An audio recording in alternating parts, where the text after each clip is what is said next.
Do do do do do. Do do do do do do. It's fantastic. Ah,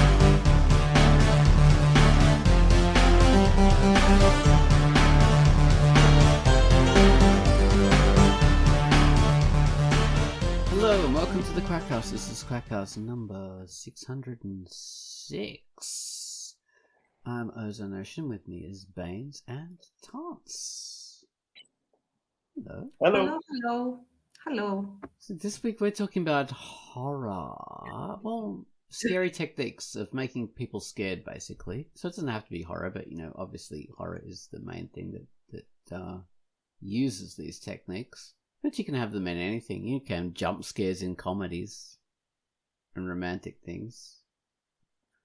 It's a Yeah, common you have technique. suspense and drama, tension and drama. Mhm.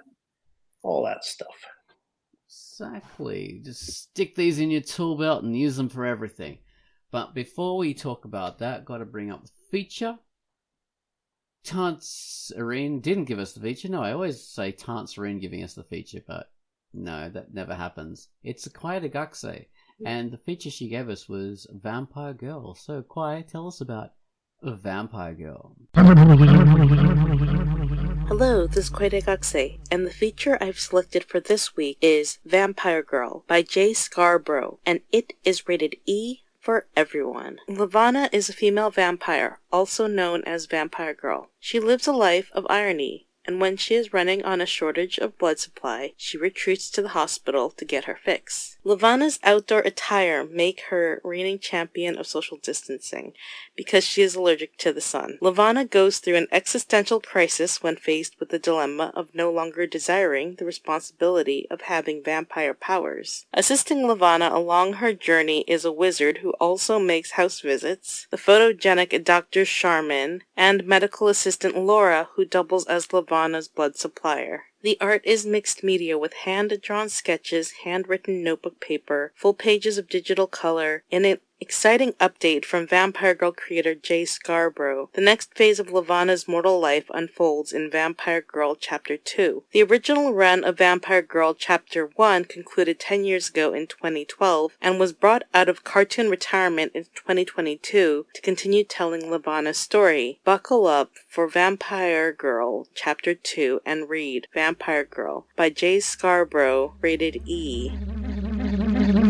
And that was Vampire Girl, which is a great little comic. Okay, so next up is the featured music. Gummalus has given us the theme to Diary of a Girl with a Third Eye. The mystery of the occult, battling dark forces, a gritty darkness that swallows light whole.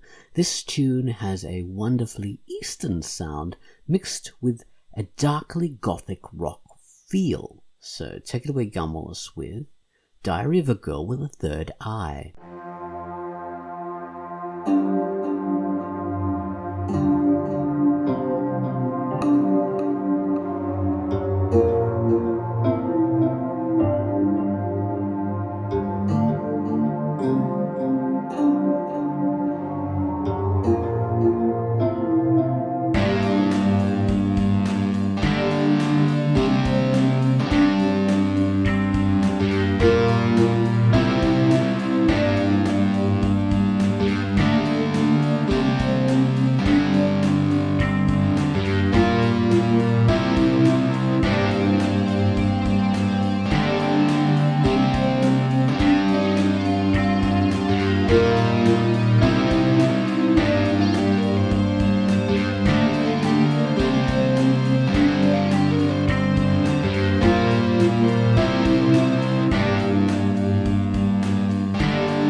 And that was the featured music, Diary of a Girl with a Third Eye.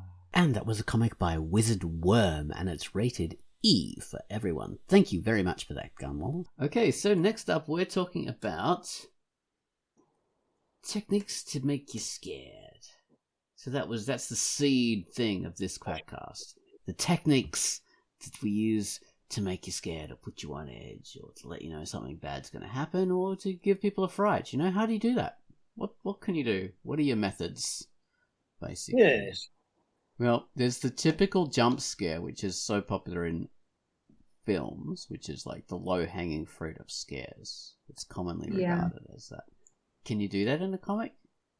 Yeah, you can. With panel layout.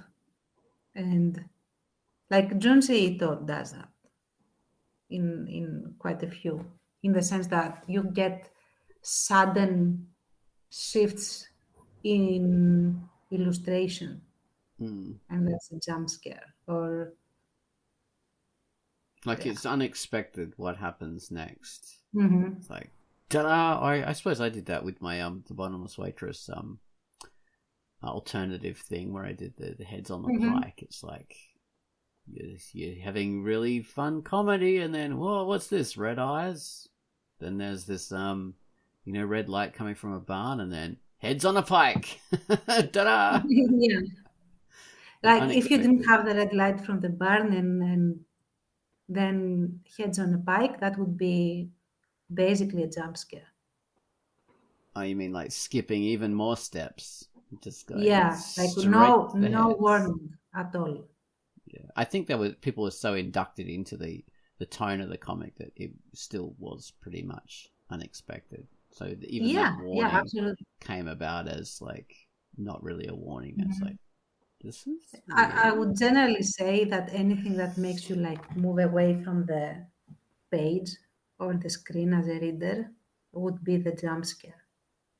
Yeah, I think Yeah. that's happened. I think I've experienced that in horror comics before.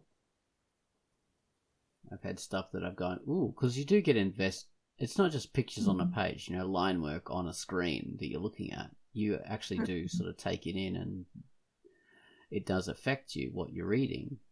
And if something's like really horrific, you go, oh my god, yeah, definitely seen that in a few comics. There was one particular comic. It didn't give me a jump scare, but it was so horrific that it was hard to read. Actually, there's been a few comics that are like that web comics on Drunkduck that are so horrific they were hard to read. Mm. And the early days of Death Porn. Oh my god, no way. I was That was not thinking for me. about that. Like I had to, there was a specific reason why I had to go because I don't usually read that sort of thing. But yeah, I had to go and look through the pages, and I was like, "Oh my god!" and "Oh my god," like every other page.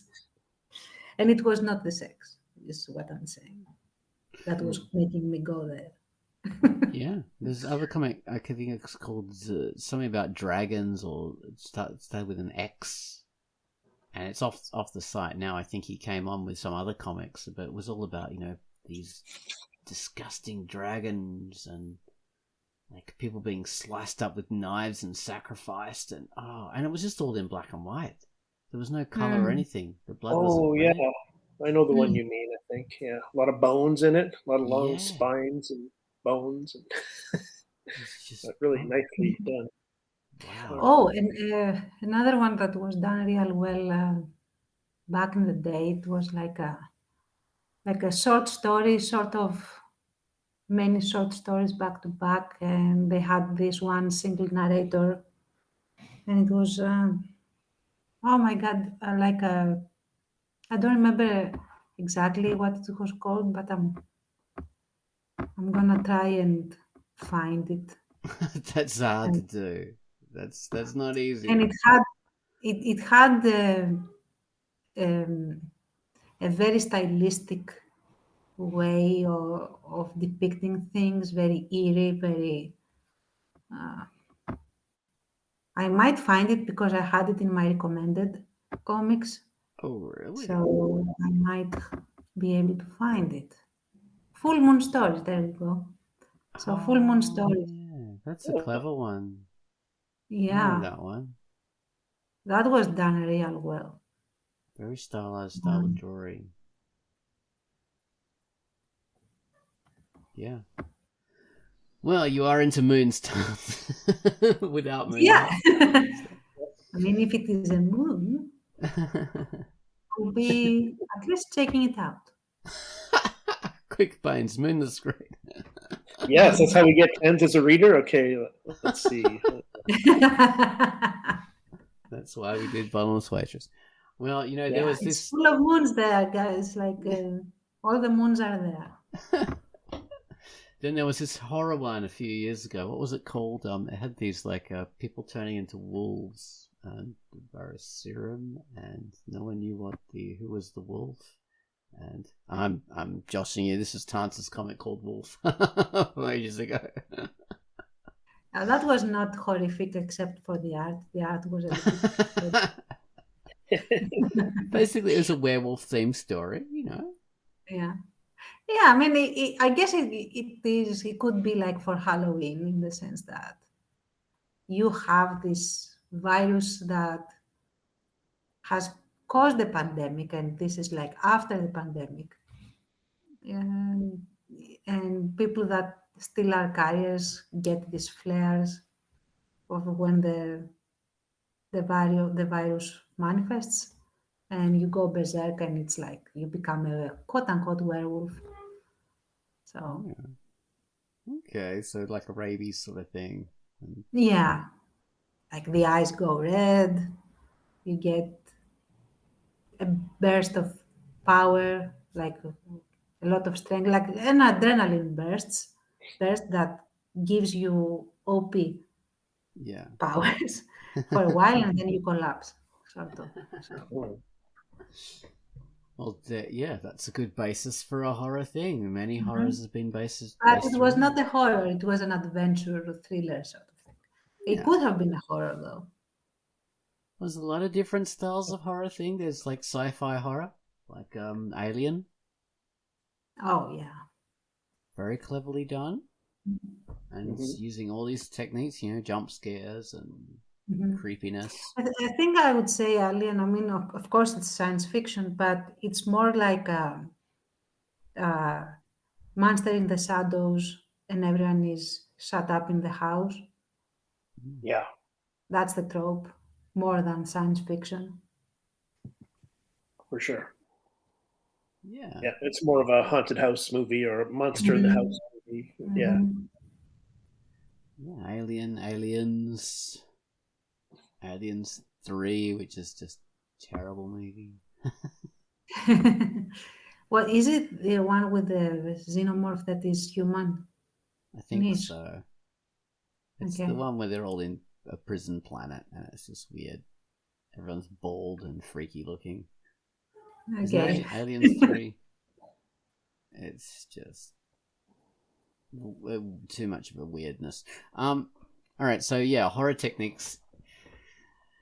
What do we use? Well, there's the angles, of course, which is always a cool thing to do, especially low angles, high angles, weird Or angles. unusual angles, because we are sort of trained to expect certain angles in certain situations, and if you don't give that angle, then it feels like something is off and something isn't right.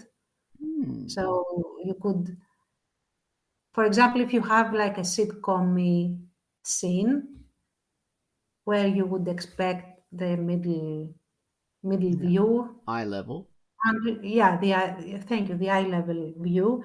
But instead of the eye level view, you have weird angles, like low angles and top down angles, And or tilted angles. very tilted ones, yeah, or zooming in at the hands when you shouldn't. It's Yeah. like, why are we looking at that? Something is wrong. Yeah, good old the That's great. Hitchcock It kind of. doesn't apply to. Sorry, Ozzy, go ahead. No, I was just saying it's Hitchcock, you know, weird angles. But you go ahead, Ben. Yeah, like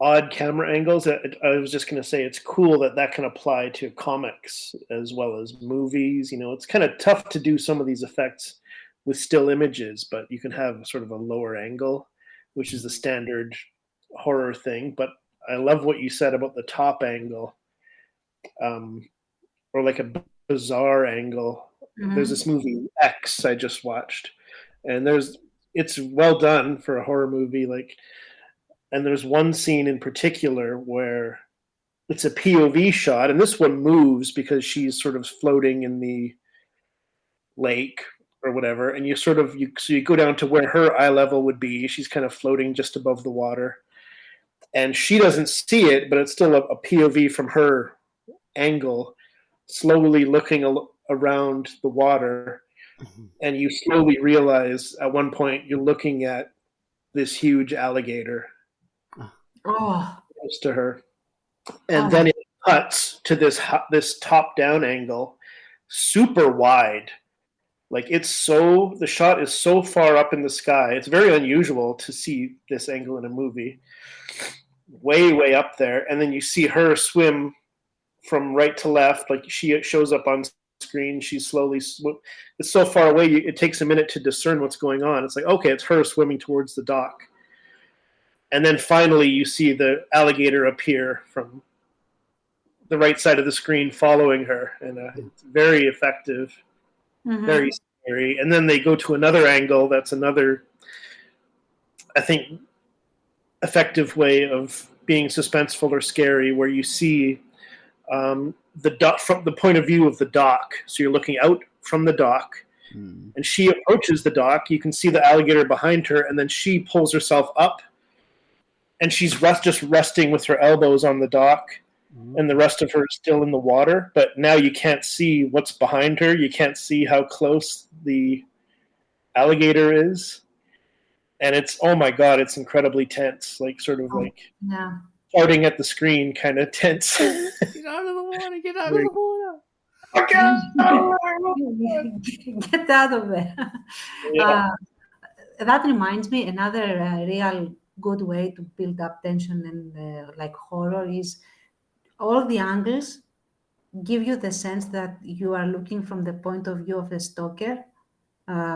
So you get basically like you see the characters are going about their business, and there is nothing horrific about that. But the angle is like from a window, but outside looking in, or from behind somewhere, or through foliage, or whatever. Like they are being watched, and you are there with the killer, or so to speak. So, or with whatever there is that is watching them, but you don't know what it is, and that can be very effective. Because it makes every scene feel wrong. Everything. That's right. Yeah, you're looking at the action between characters from outside of them. You're outside a window or behind trees or whatever. Yeah, it works. Yeah. Very. Friday the 13th uses it all the time. The first Halloween movie started with that kind of shot. Black Christmas, the ones that really pioneered all that stuff, wasn't it? Another one. Oh, go ahead. No, go ahead. No, because I was going to move on to another effect. Okay, I was just going to answer Oz. I don't know about Black Christmas. I don't remember well enough how Definitely the visuals. had a lot of that stuff. The killer doesn't come in until a long way. We have a lot of point of view shots. Right. What's happening? It's quite boring actually. Until something happens. Well, yeah, if you do it too much, it could be boring. Like the audience will habituate eventually.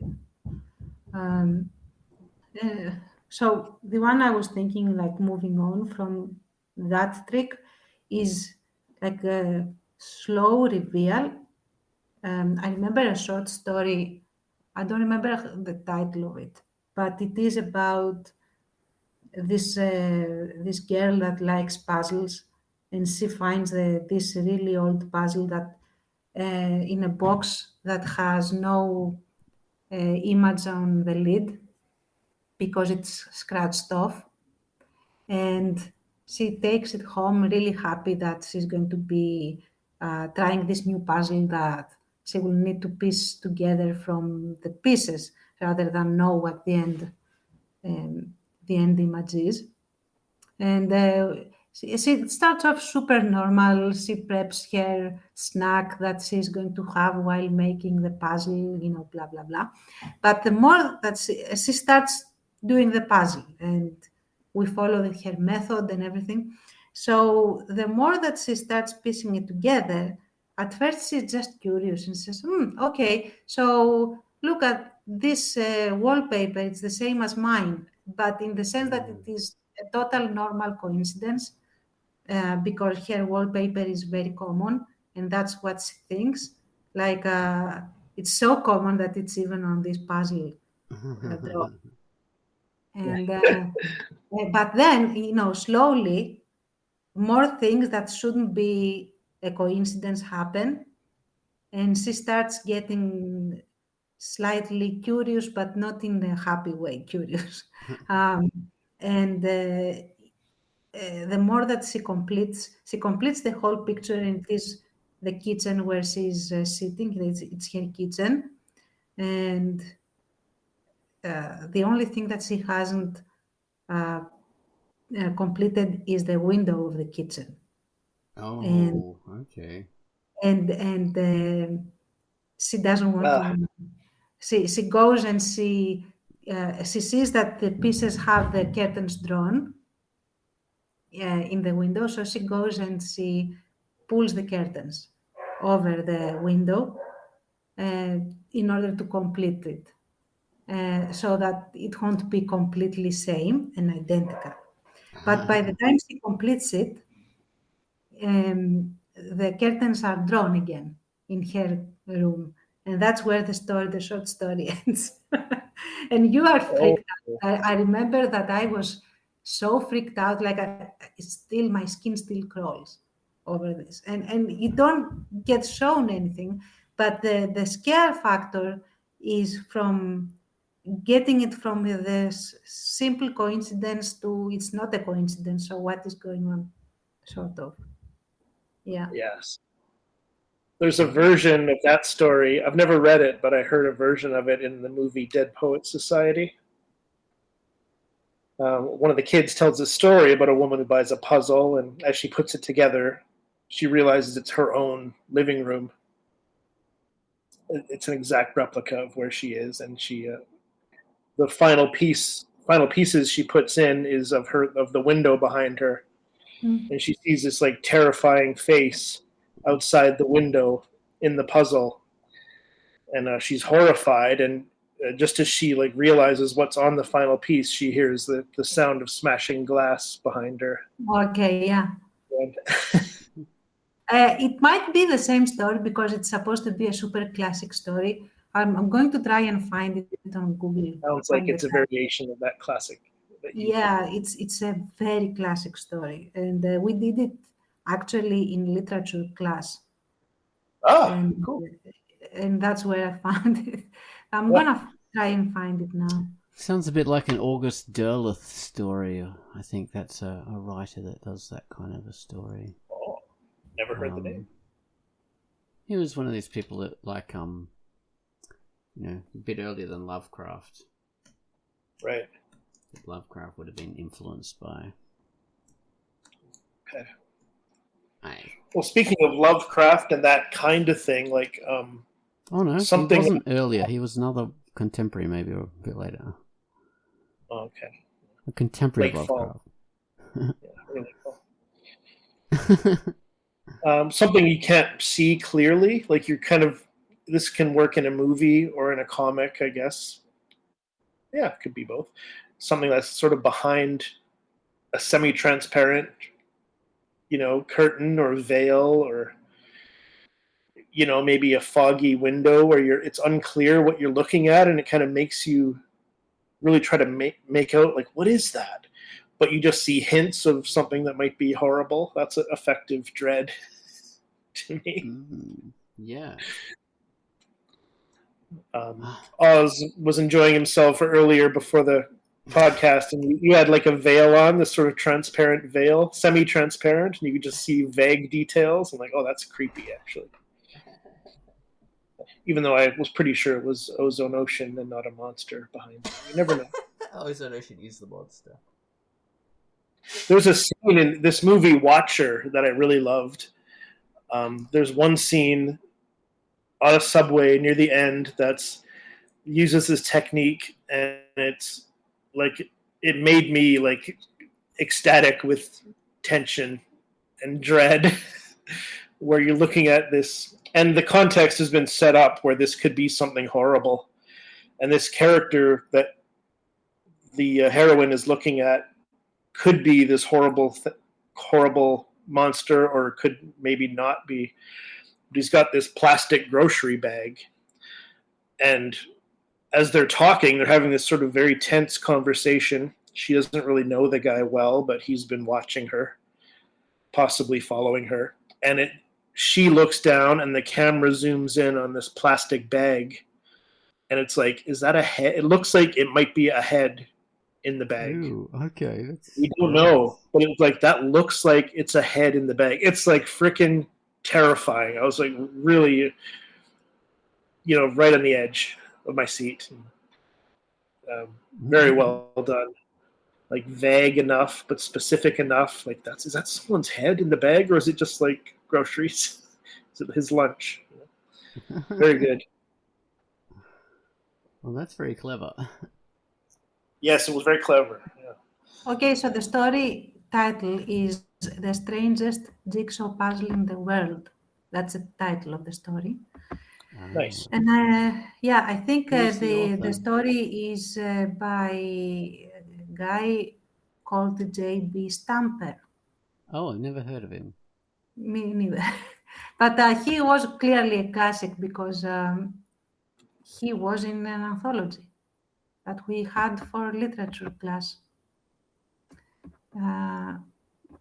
Okay. Yeah. Well, it sounded like Algernon Blackwood was the guy I was trying to remember, and he and Robert W. Chambers, these kind of people, they wrote stories.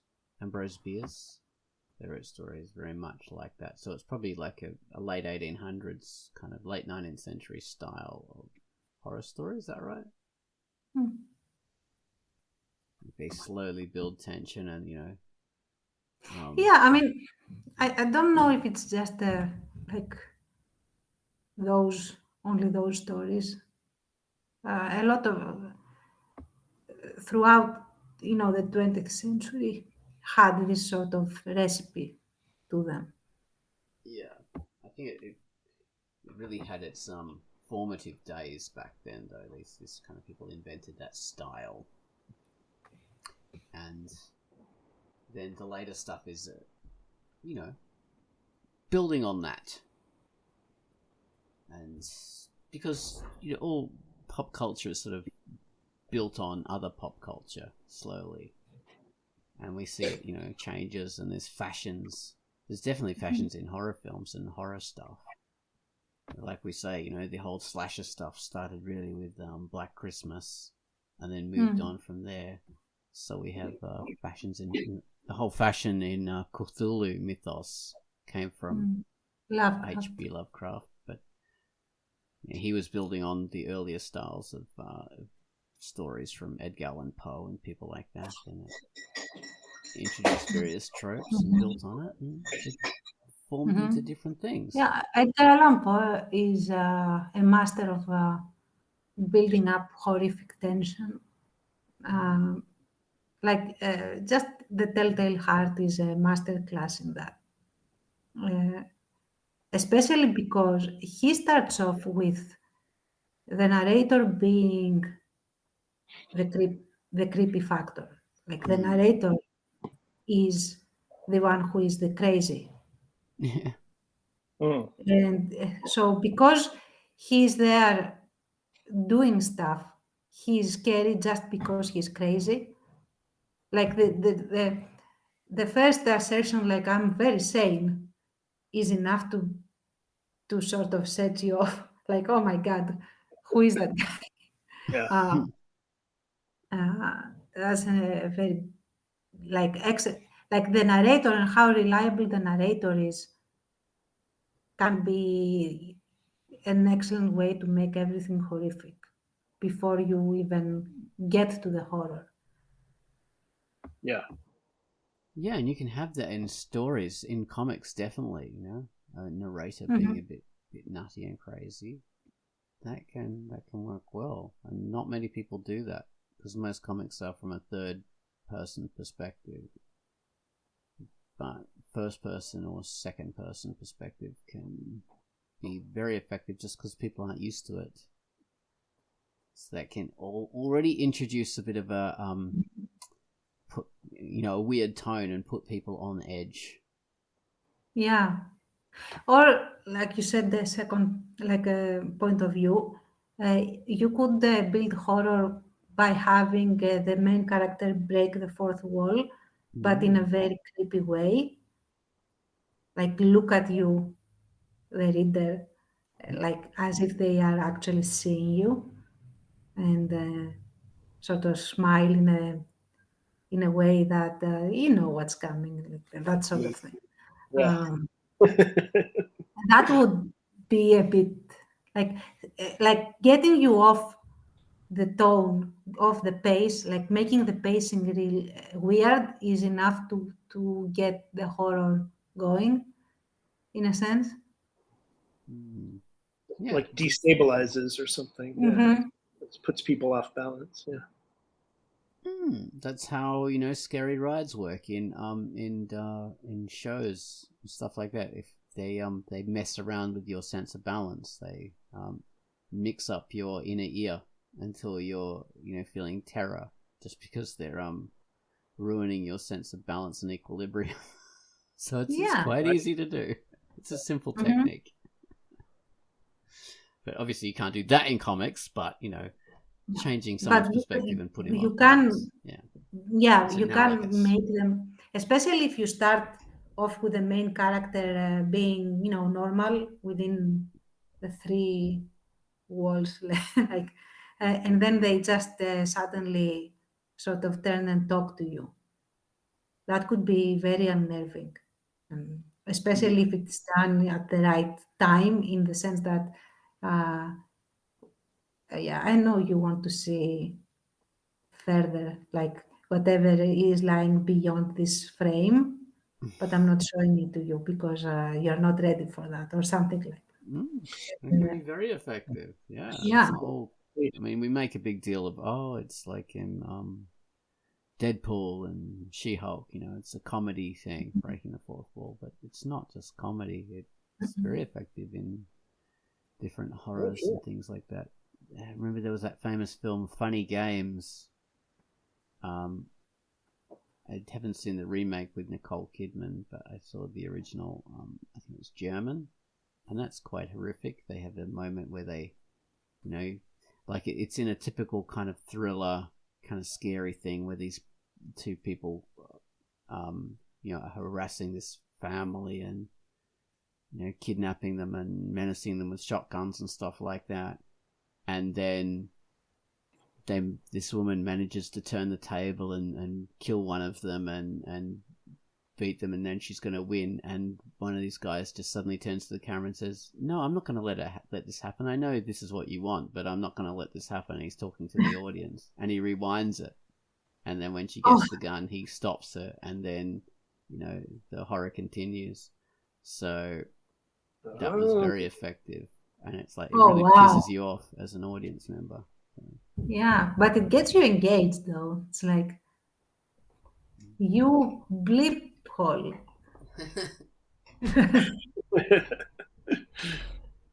Yeah, so that's an excellent technique. Mm-hmm. Jesus. Well, Yeah.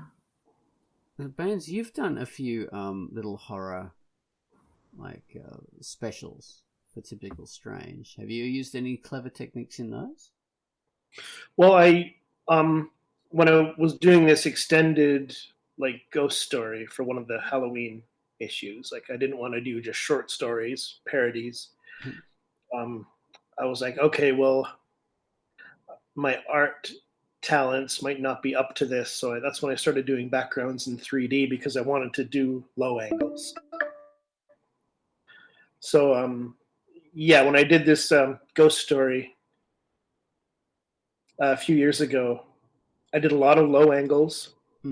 a lot of like every horror technique that I thought fit, and the story was loosely based on sort of a somewhat classic story. But yeah, things you don't see, like a character would say they saw something, but we, the reader, didn't see it. It's like like multiple techniques. Oh, and I also used a technique that I happened upon by accident in another story. Kawaii Degakse commented on one of my comics years ago. She's like, "This is the scariest thing I've ever seen in this comic." Wow. Like, oh, what is it? And it happened to be like a cutaway that was out of context. Like, I had a story going on, and then in one of the panels in the middle of the page wasn't just a cut to a close-up of these bloodshot eyes.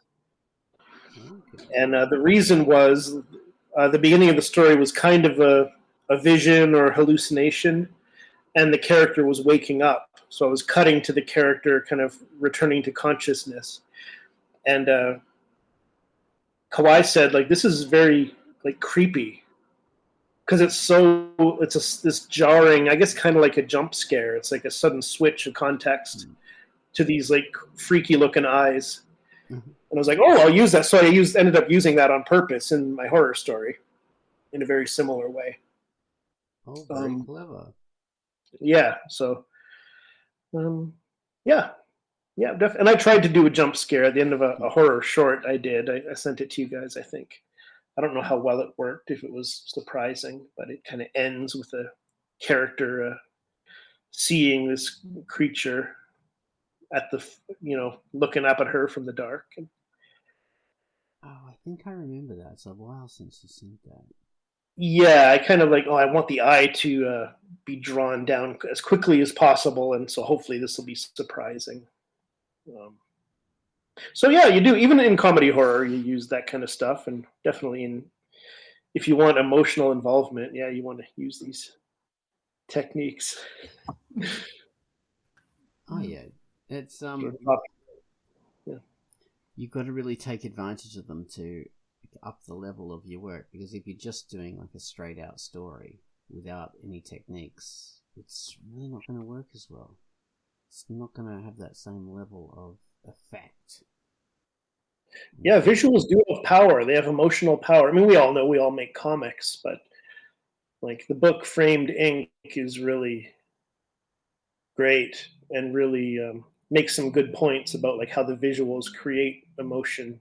Oh, you did a whole series of like lecture posts on that years ago, didn't you? Yeah, highly recommended book for comic artists. Framed Ink. Framed You Ink. probably got it in our tutorials. Yeah, probably. I'll look and see too.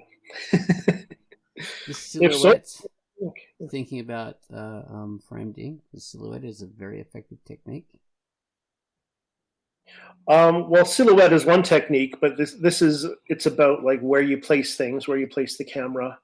A character, like making a character appear to be oppressed or trapped, or divide characters with a split between them. It's not just about horror; it's about any certain emotional subtext you want to create in the reader without them even realizing. Well, subtext, yeah. Yeah, so many things. Yeah. Great stuff in that book. Sorry, I wanted to say something and my mind went blank. So. It's been stolen from your brain, Hans. Yeah, by a exactly. ghost or a doppelganger or something. Something being like something dropping into the front of a frame, maybe easier to do in a movie where if the camera's moving and things are moving. But Halloween does that, where you'll see the character. It's a wide shot of characters, maybe the camera moving slightly, and like a tree branch or leaf will appear really close in frame. Of course, we see in every single horror movie. We'll have a wide shot where a shadow will pass right in front of the camera. That's like constantly. Yeah, the shadow passing. Yeah, Especially effective but sometimes often annoying, especially if it is accompanied by that sound effect, like "Wing," that goes. Yes. It Uh, might be used very simple to do, but overused. Speaking of jump scares, I tried to have one in Without Moonlight actually. When Arthur has his nightmare and he sees Basil with holding the head of Raban, uh, the decapitated head of Raban, because of course he has his own issues that he's resolving through this nightmare. But he at some point, Basil tosses the head towards the reader uh, because this is the point of view of Arthur. So we are seeing what he's seeing. And the head mutates into Arthur's head. And that's when he wakes up. And the jump scare is that the head contorts into this very classic horror story scream where the jaw is very elongated, like it Yeah. opens too much, Yeah. and that's when he wakes up. And hopefully, because up to then everything is sort of it is horrific because you have a decapitated head and that talks. um, but I think hopefully the horror stuff is when it turns into Arthur's head and it becomes this very big scream. Uh, yeah, so that was my attempt at the jump scare. It's just the That was very contortion. effective. Yeah. Really, That's like I'm Uncanny glad. Valley. Like you mentioned Uncanny Valley too, right? Like, Mhm. yeah, something that's Yeah. kind of yeah. And I did get a comment that someone couldn't look at this page for too long, like they felt creeped out and not necessarily scared, but it made them feel uncomfortable to look at this page. And I'm glad Oh, that was the point. yeah. So, It's a compliment. That's great. yeah. That's I've had people say that about my comics, but different reasons. Well, you know, all those masturbation scenes, Baines. Jesus. Fuck. Yeah. Like your understanding of anatomy and perspective is terrible. I can't even look at this. Oh, Jeez. Well, we're coming up to the time that Google is going to slaughter us all from the shadows. yes. It's going to It's rise creeping up. closer and closer.